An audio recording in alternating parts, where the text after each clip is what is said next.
Welcome to Householders, a conversation about American life as Zen practice. I'm Inga Annie Wade. And I'm Kyosaku John Mitchell, and we're lay members of the Atlanta Soto Zen Center.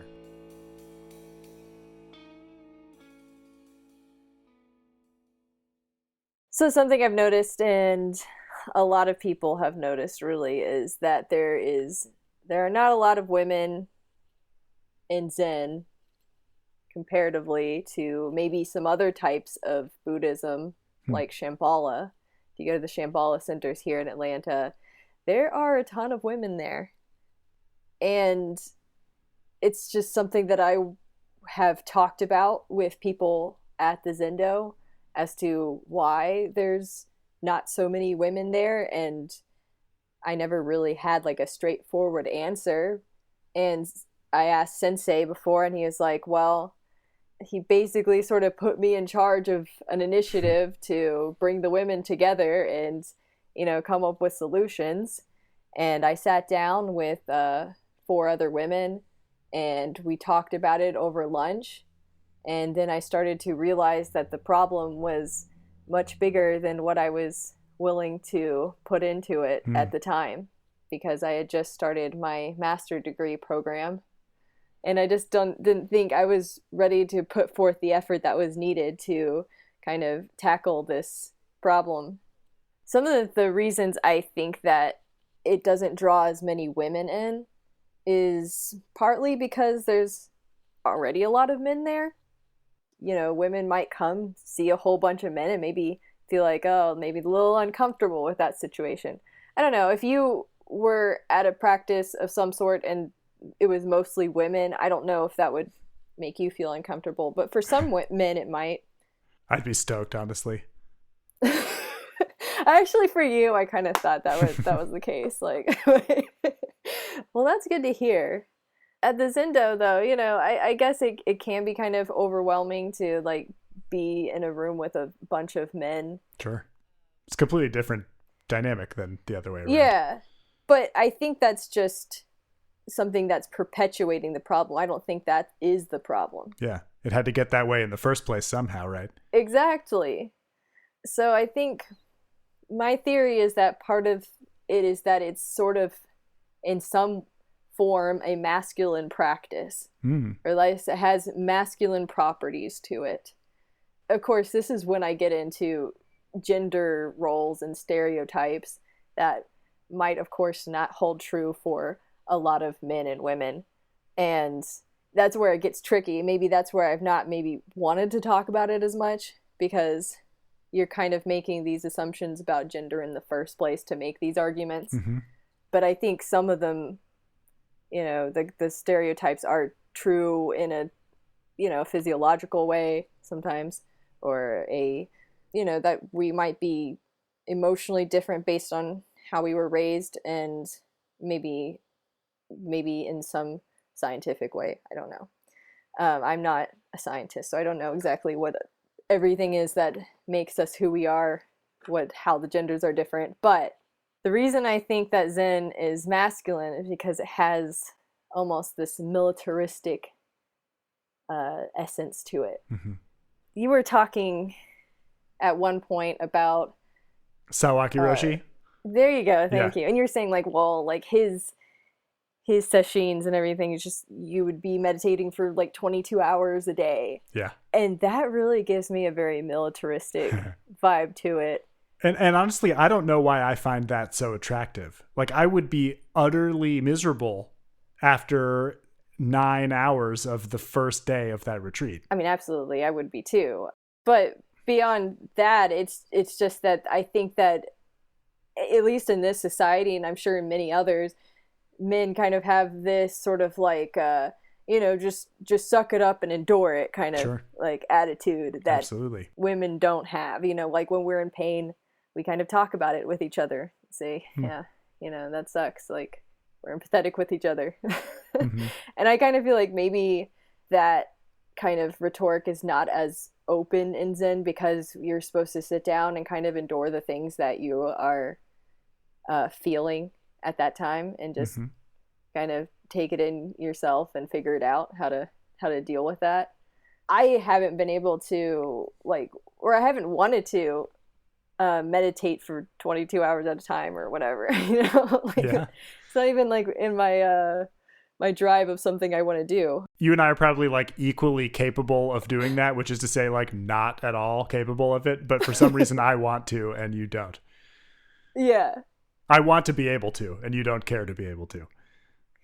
Exactly. So it might just not be appealing to some women. Now, personally, I never really bought into the gender roles, but of course I do think that they have effect on how people like treat us and how we're perceived in a society. So, personally, I never considered myself like full woman. I always felt like I was just as much man as I was woman, although people don't see me that way.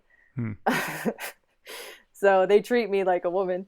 I guess I consider myself non-binary, but I just go by she pronouns because I just look so much like a woman, and I just like, that's just going to be easier for me if I just go by that.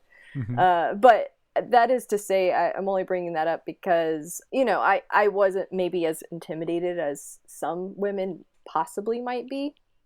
I grew up with 3 brothers. I had 2 sisters too. They were already grown up in college, so most of my interactions were with 3 boys for most of my life, and I just thought that I was one of them. I didn't know what the difference was. So from a young age, I'm like, no, I think I'm just like these people. I didn't really have a lot of female role models to go by. So that's my theory. Do you think that has to do with why Zen practice is appealing to you? Like, is there a gendered quality to the practice for you that is appealing to you?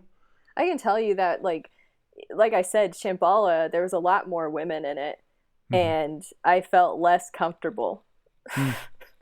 Because of that dynamic? Yeah. Interesting. Well, I think just the way that they were, again, like, this might have to do with the practice in general and everything, but there were women ahead of it, and I felt like they were a little bit too emotionally involved with me before I wanted to.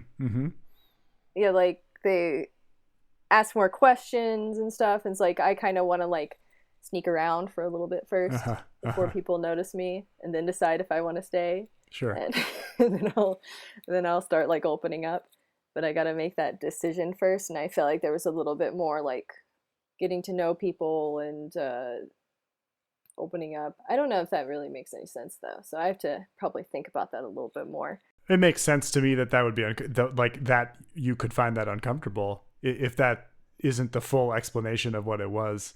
That's interesting. Yeah, because I'm not sure if it was just a gender thing, but I do know that they had a lot more women in there. But yeah, I'm still interested in this, in why Zen feels comfortable to you. Well, I mean, I understand why. Like, you've explained why in all kinds of ways, both from just a practice perspective and also in your way of describing sort of how your relationship to the gender dynamic it's not really like a conflict. Have you had gendered encounters with people in Zen that made you uncomfortable personally? I mean, absolutely. I'm coming to Zen, I'm a married woman. We don't have an open relationship. I'm coming into this community to find, friends and like-minded individuals to have this sort of spiritual connection with, and, a platonic spiritual connection with. Yeah. I think that's possible. But one would hope that spiritual connections aren't like inherently romantic in some way.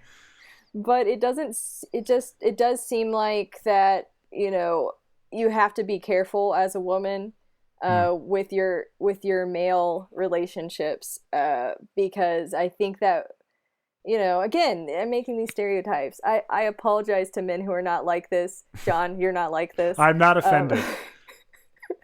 But, I think a lot of times when you start having a relationship with a man, even if it starts off very platonic, once they start getting to know you on a deeper emotional level, they might start developing feelings. I think in some ways, since men maybe aren't taught from a young age to open up to people, when they do, especially if it's a woman, they might be like, oh, this is nice. Oh my I God, really like feelings. this. Yeah. Mm-hmm. That's real.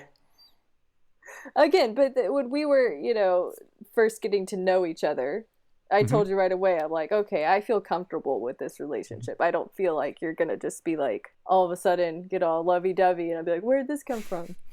So that was really important for our working relationship as well. I was surprised at how well. I was surprised on multiple levels by that interaction. All of them positive, but this was the first time we'd ever spent time together in person. It wasn't the first time we'd met ever, but it was the second time, and we were by ourselves.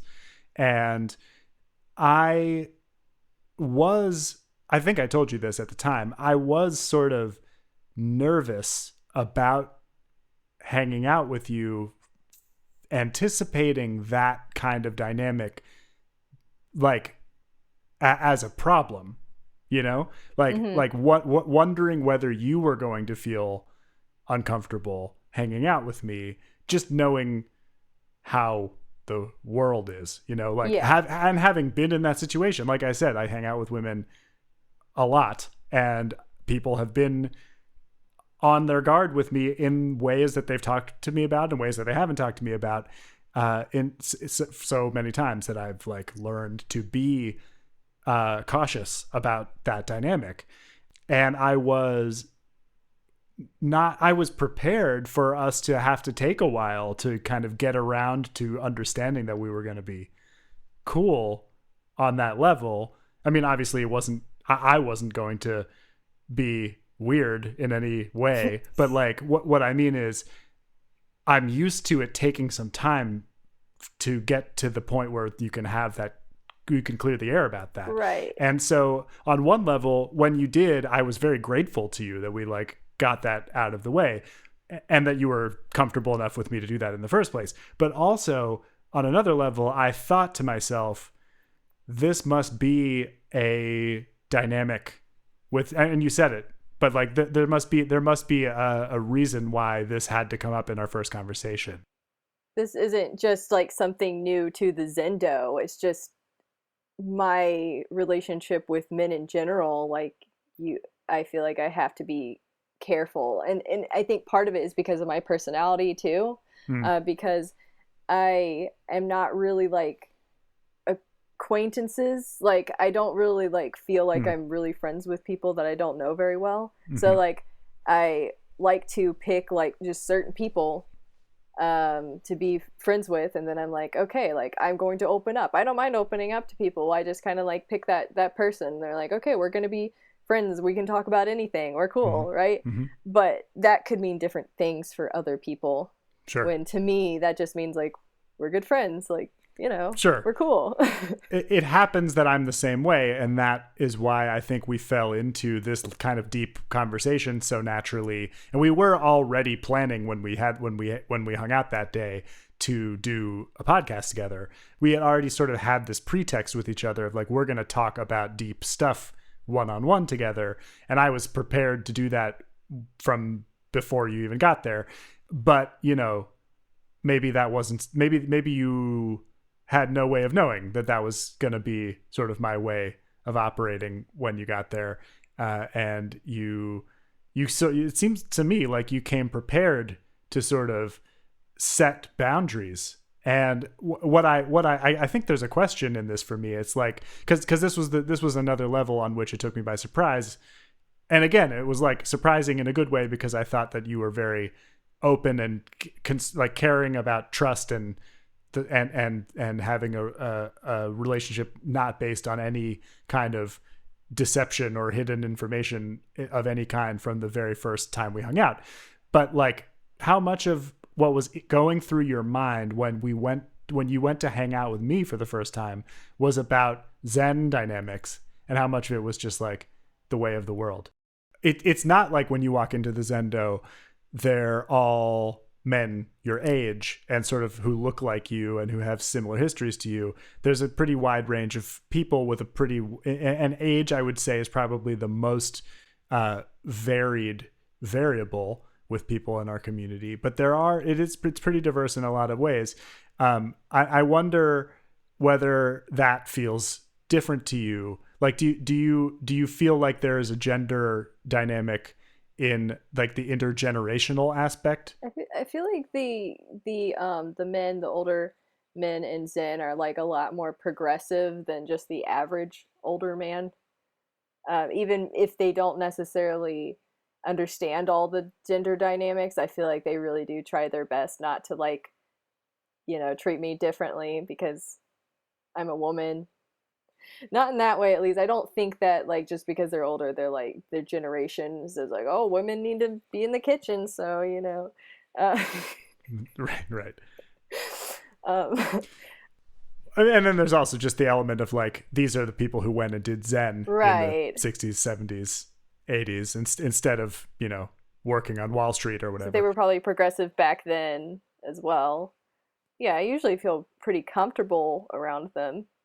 I think the thing I'm interested in is like whether we have any perspective on if this is changing in Zen, if our generation has new qualities as far as this goes. Because I mean, I feel like I have heard people say, and this is probably a topic for a guest that I don't know who it would be off the top of my head, but like somebody who was around should probably tell us about what it was like in the 60s, 70s, 80s, in the sort of first wave of enthusiasm for Zen, let's say in America, where, because there's photos, you look at the photos and it's like men and women wearing the same thing.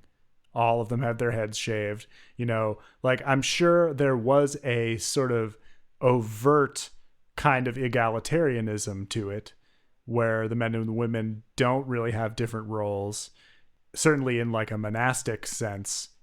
And yet you hear stories about just the kinds of sexual harassment and things that really happen in any community, but there's also you throw in the weird spiritual experiences and the power dynamics of people who are very highly spiritually awakened or, have very deep insights into human nature and the ways that can go sideways and turn into manipulative behavior. Zen is hardly exempt from the history of, sexual violence in American Buddhism. And while it may not have the most headlines of any kind of Buddhist practice, as far as that goes, there are certainly some names, there are certainly some disgraced teachers who have gone down. And, I don't think there's any reason to suspect that Zen is any different from any other community in a society like ours that hasn't really worked out all of its freaky issues underneath the surface. So I feel like the same kinds of hopes for change in our society as far as this stuff goes, gender, sexuality, disability, gender identity, gender expression. Well, sure. Like let's like all of the ways in which our generation seeks to sort of change the power dynamics of our society. Clearly that all applies to us who are becoming lifelong Zen practitioners to this community as well.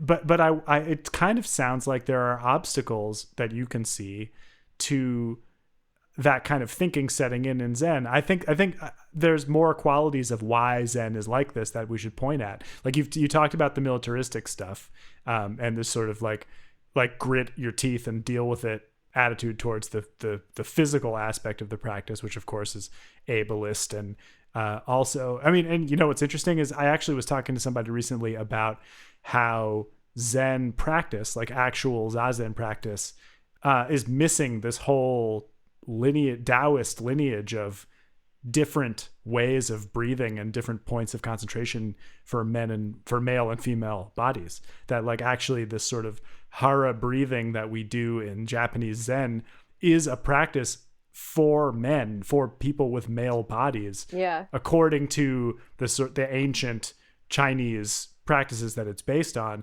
And there are different points to concentrate. I mean, there's still sitting meditation for women in Taoism. It's just that like the breathing is different. There's a different thing to do.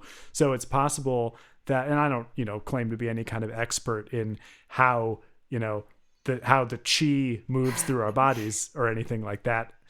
Certainly how it moves through a female body, I wouldn't know the first thing about, but it would make sense to me that there would be a different response in the body for a different body with different organs and different, configurations. Yeah, I mean, like when you think about just like how you sit on a cushion, like, we our pelvises are kind of different. Like women's usually have like wider pelvises and everything probably tilts a little differently. But even the breathing part is supposedly very different. And it makes sense to me. And also, and like people are trying to reclaim this. People are trying to sort of bring that like difference back into the way that the instructions are given. And I feel like that really might change how it feels. And I think that's kind of what our generation has to start thinking about and incrementally changing, because we have so many different types of people in Zen now. I mean, especially like when you get into disability and old age and that sort of thing. Like, I don't think that like even if an older person with knee problems and like hip problems can sit that long, maybe they shouldn't. Maybe they need to be in a chair. And while that is not frowned upon, I think sometimes with this militaristic mindset, it feels like it's a lesser form of meditation if you sit in a chair. And you said that you've done that in the Zendo before, right? Oh yeah. I don't care, because I want to be an activist for it and be like, if you need to sit in the chair, you should sit in the chair. And I think, if you lay down, I think people should be able to lay down. I mean, I guess there's the problem of being able to fall asleep easier, but our bodies are not built the same, not just as men and women, but just everybody, between person and person. Again, like we've talked about my disabilities with my knees and my hip and my ankles, and sitting cross-legged for long periods of time really does hurt, but I'm not the only one. So a lot of people have had like hip replacements and knee replacements, and this position is very it can be very painful for a lot of people. I think this is really a cool place to have ended up in this conversation, actually, because it's kind of full circle talking about the sort of militarism of Zen again. But I think that militaristic is a great way of describing it, but I think another way of looking at it is just that Zen practice is very uniform. It's all about and there's such overt in the teaching, such like explicit exhortations not to be different, not to stand out. Mm-hmm. And so we all wear black so that we don't stand out, and we all shave our heads so we don't stand out, and we all sit in exactly the same position and chant the same words and follow each other in a straight line when we're walking, and sit in a straight line, not looking at each other and seeing how different we look when we're sitting. And I think the way that becomes a gendered thing very quickly is that it enforces a default, right? And if the mm-hmm. default is the male body doing this practice in a masculine way, it expects everybody else to conform to that. And the importance of accommodating more people who want to do Zen practice it's not just a representation thing, right? It's not just like about numbers, even numbers of men and women, or even numbers of proportionally representative of every population in the country, mm-hmm. or anything like that. It's not about that. It's about the ability for anyone who wants to do this practice to do it physically. And it has to accommodate different bodies with different stories and different needs in order for that to be the case, because not everybody can sit like this. There's always going to be this pushback with like the authenticity of Zen and how other Zen communities, because the Westerners, I feel like, are always trying to change things a little bit from the traditions, and how far can we go and still be recognized as a Soto Zen lineage. Yeah, and that's an issue. And I think certain contemporary strains of American Zen are very concerned about that issue. I've always felt like our strain is somewhat less concerned with that issue. Fortunately, Sensei kind of backpedaled a little bit and made sure, they had all their ducks in a row when they sort of formed this order, so that we could be recognized. But like now that we have that, I feel like we do have some leeway to practice our way. And the thing is, you can't argue with a bunch of people like a very large, diverse, happy community of people doing zazen together. Like there's no one, no matter how fancy their title or their posting as a Zen priest, is going to prefer like 7 guys sitting in a line together to like a room full of people who all look different practicing Zen, you know? It's there is a more the merrier quality to Buddhism. It's about, you know, sharing the Dharma with everyone. And it's kind of just the concept of skillful means. If you pressed any religious Zen person to explain what the teachings are, they would have to admit that the teachings are the right practice for the right person so that everyone can become awakened. And, you know, that's what that looks like in our society, I think, is a practice that is inclusive of anyone who wants to do it and makes accommodations so that we all feel like a sangha together when we practice, no matter what shape our body's in. Yeah, absolutely. It's a very complex issue, and it's going to take a lot of different kinds of people and a lot of different kinds of minds thinking about what the problems are and what the solutions are. Because when you only have a certain type of people, they're not going to see these problems to begin with. So it's like a chicken and the egg thing. It's like, sure, maybe when more women are here, that there's going to be more women joining. But, you know, we still have to cultivate the practice to make them welcome in the first place. And it's not, you know, it's not just the sitting. I think a lot of people enjoy the sitting, and maybe it's not a problem, especially for younger women, to do it. But, you know, there's 70-year-old priestesses, and they come to the Zendo and they have to, you know, share a bathroom with a 30-year-old man or something like that. Even just simple things like that can be a problem, where you wouldn't really think about it because maybe a 70-year-old man sharing a bathroom with a 30-year-old man isn't a problem. It happens all the time.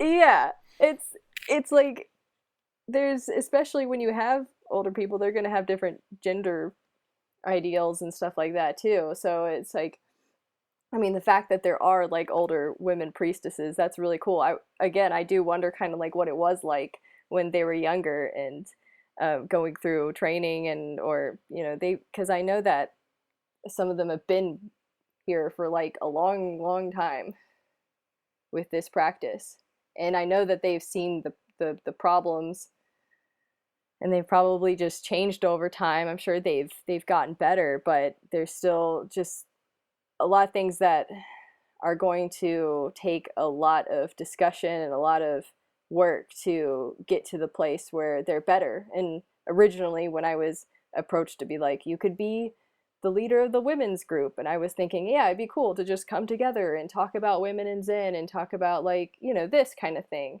But it's just a lot more complex. And one day, I think it'd be nice to return to that and try to come back and talk about these issues again and bring all the women together.